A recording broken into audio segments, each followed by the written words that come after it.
Hi అండి, welcome back to our channel. నేను మీ సుజిత. ఈరోజు మనం హోమ్ మేడ్ ఘీ ఎలా ప్రిపేర్ చేసుకోవాలో చూద్దాము. అంటే మనము రోజు తీసుకుంటాం కదండి మిల్క్, దాని మీద వచ్చే మీగడతో నెయ్యిని ఎలా తయారు చేసుకోవాలో ఈరోజు చూద్దాము. ఇలా నేను ఒక 10-15 డేస్ది ఇలా బాక్స్లో వేసి పెడతానండి.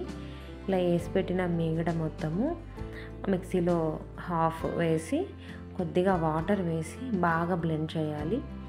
బ్లెండ్ చేసామంటే వెన్న సపరేట్ అయిపోతుంది, వెన్నలో ఉన్న మిల్క్ సపరేట్ అయిపోతుంది. సో ఇలా వస్తుందండి. ఇలా వచ్చిన తర్వాత ఆఫ్ చేసి గిన్నెలోకి సపరేట్గా ట్రాన్స్ఫర్ చేసుకోవడమే. ఇలా ట్రాన్స్ఫర్ చేసుకున్న దీన్నే బటర్ అంటారు. దీన్ని బాగా అంటే ఒక 3-4 టైమ్స్ బాగా వాష్ చేయాలి. ఇలా వాష్ చేయడం వల్ల యూజ్ ఏంటి అంటే నెయ్యి అనేది ఎక్కువ రోజులు స్టోర్ ఉంటుంది, స్మెల్ ఏం రాకుండా ఉంటుంది. నీట్గా వాష్ చేసాము అంటే చాలా టేస్టీగా ఉంటుంది.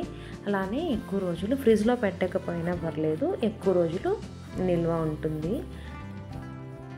ఫస్ట్ ఇలా కొద్దిగా సపరేట్ చేసుకొని ముద్దలుగా చేసుకుంటూ సపరేట్ చేసుకు పెట్టుకోవాలి. ఇలా బాల్స్ లాగా చేసుకొని సపరేట్గా పెట్టుకోవాలండి. నాకైతే ఒక 3-4 బాల్స్ వచ్చాయి. దీన్ని బాగా వాష్ చేయాలి. బాగా వాష్ చేయడం వల్ల మంచి టేస్ట్ ఉంటుంది, ఎక్కువ రోజు నిల్వ ఉంటుంది, స్మెల్ కూడా ఏమి ఉండదు. మనము 1 or 2 టైమ్స్ మాత్రమే వాష్ చేసాము అంటే కొద్దిగా అంటే ఒక 10 డేస్ అలా రాగానే నెయ్యి అనేది కొంచెం డిఫరెంట్ టేస్ట్ అండ్ స్మెల్ వస్తుంది. ఎక్కువగా వాష్ చేయడం వల్ల మొత్తం ఈ బటర్లో ఉన్న మిల్క్ మొత్తం పోయి ఓన్లీ బటరే ఉంటుంది కాబట్టి ఏమి అంత స్మెల్ రాదండి, బాగుంటుంది. సో ఇలా సపరేట్ చేసుకుంటూ వాష్ చేసుకోవాలి. ఇలా మొత్తం సపరేట్ చేసుకున్న తర్వాత మళ్ళీ వాటర్ వేసి వాష్ చేసుకోవాలి.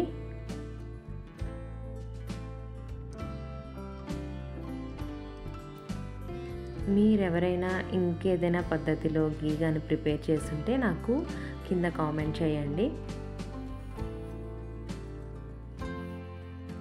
నేనైతే ఎప్పుడు ఘీ ప్రిపేర్ చేయాలన్నా సేమ్ ప్రాసెస్ని యూజ్ చేస్తానండి. ఈ ప్రాసెస్లోనే ఘీ ప్రిపేర్ చేస్తాను. నాకైతే ఘీ చాలా ప్యూర్గా ఉంటుంది. ఇలా ఒక 4 టైమ్స్ వాష్ చేసుకున్న తర్వాత చూడండి కలర్ ఎలా ఉందో. ఈ బటర్ని మనము వాటర్లోంచి తీసిన తర్వాత ఒక బాక్స్లో వేసుకొని ఫ్రిడ్జ్లో పెట్టుకోవచ్చండి. ఓన్లీ బటర్గా కూడా యూస్ చేసుకోవచ్చు. ఈ బటర్ మనకి 1 month ఉంటుంది. ఫ్రిడ్జ్లో ఎయిర్టైట్ కంటైనర్లో స్టోర్ చేసుకున్నాము అంటే ఈ బటర్ని మనం 1 month వరకు ఫ్రిడ్జ్లో పెట్టుకొని వాడుకోవచ్చు.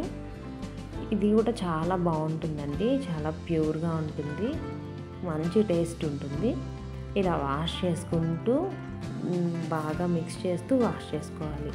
అట్లా చేస్తేనే లోపల ఏదైనా మిల్క్ ఉన్నా చూడండి వాటర్ చేంజ్ అవుతూ ఉంటాయి. మనం అలా చేస్తున్నప్పుడు వాటర్ చేంజ్ అవుతున్నాయి, వాటర్ కొంచెం క్లియర్గా వచ్చాయి అంటే మొత్తం మిల్క్ వెళ్ళిపోయినాయి, దాంట్లో ఏం లేదు, ఇప్పుడు మనం ఘీ ప్రిపేర్ చేసుకోవచ్చు అని అర్థం అన్నమాట. కొంచెం ఇలా వాటరు బటర్ మిల్క్ కలర్లో వచ్చినాయి అంటే మనం ఖచ్చితంగా మళ్ళీ వాష్ చేయాల్సిందే. ఇక్కడ చూడండి కొంచెం నీళ్ళు మారాయి కదా. సో ఇప్పుడు మనం దీన్ని ఘీగా ప్రిపేర్ చేసుకోవచ్చు.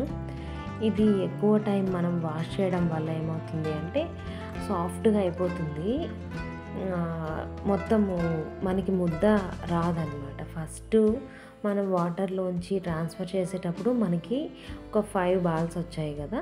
ఇప్పుడు చూడండి మనకి బాల్స్ రావట్లేదు, అది మొత్తము వాటర్లోకే వెళ్ళిపోతుంది. చూడండి ఎందుకని అంటే దాంట్లో ఉండే కూల్నెస్ అనేది వెళ్ళిపోయింది కాబట్టి. ఇది కొంచెము మనం నార్మల్ వాటర్ యూజ్ చేసాం కాబట్టి ఇది కొంచెం మెల్ట్ అవుతుంది. అలానే మీరు ఫ్రిడ్జ్ వాటర్ యూజ్ చేసుకున్నారు అంటే మెల్ట్ అవ్వదండి, మళ్ళీ బాల్స్ లాగే మనము ఈజీగా ట్రాన్స్ఫర్ చేసుకోవచ్చు.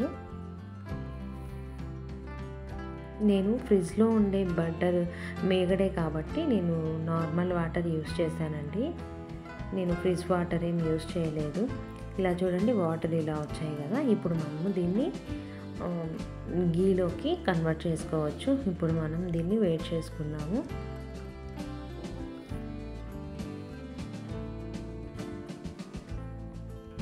ఏదైనా వాటర్ ఉన్నా కూడా వంపేసి స్టవ్ పైన పెట్టి గీ చేసుకోవడమే అండి. కానీ చాలా జాగ్రత్తగా గీ ప్రిపేర్ చేయాలండి. ఇక్కడే మనము గీ ఎంతసేపు అయితే రెడీ అవుతుందో అంతసేపు మనం అక్కడే నిల్చొని కలబెడుతూనే ఉండాలి.